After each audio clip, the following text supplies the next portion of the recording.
India is the world's largest democracy, and for about a decade, nearly all votes have been cast on electronic voting machines, or EVMs. They consist of a control unit used by poll workers and a ballot unit inside the polling booth.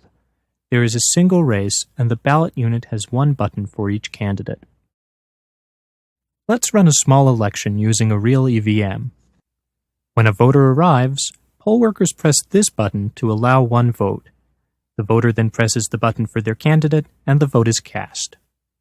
Let's give each candidate 3 votes.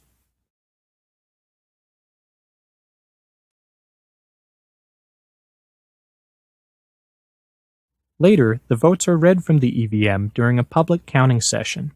The display shows that candidate 1 wins with 7 votes, but something is wrong. That number was supposed to be 3.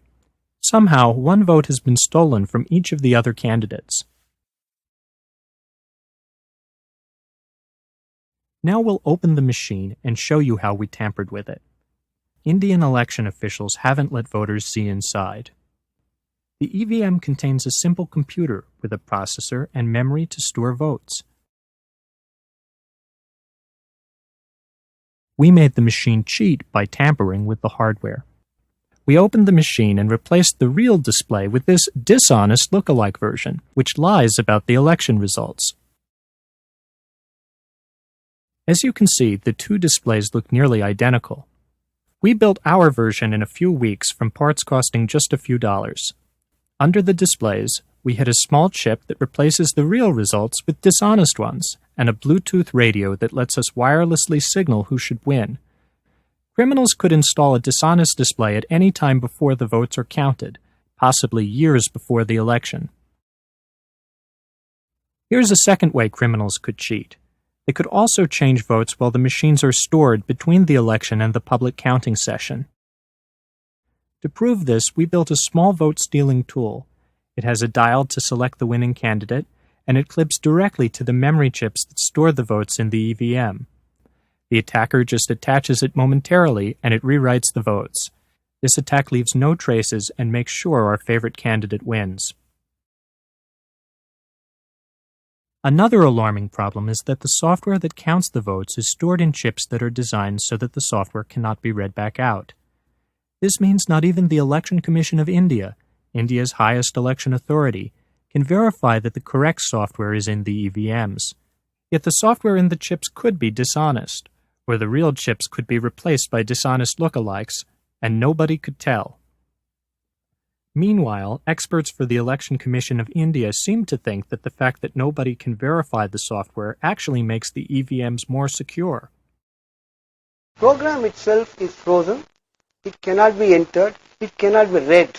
Even the BEL and ECL cannot read what is in the program.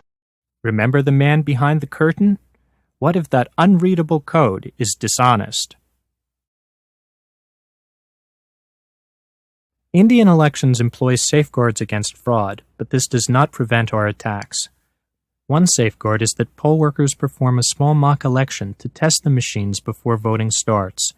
However, it would be easy to program a dishonest machine so that it cheats only after hundreds of votes are cast. Everything would seem normal during the mock election, but the real election results would be dishonest. Another safeguard is that election officials place seals on various parts of the machine. Yet these seals are easy to tamper with. Most consist of a sticker or a piece of string and some red wax. Scientists don't really know how to make seals that cannot be cheaply faked or tampered with, even in applications such as nuclear facilities.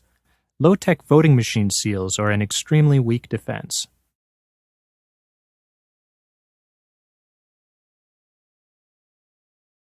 People also point out that the order of the candidates is not determined until a few weeks before voting. This is believed to limit the amount of time an attacker has to manipulate the machines. But remember the Bluetooth radio on our dishonest display? Either at the polling stations or at the counting session, a mobile phone with a special application can be used to tell the display which candidate should win.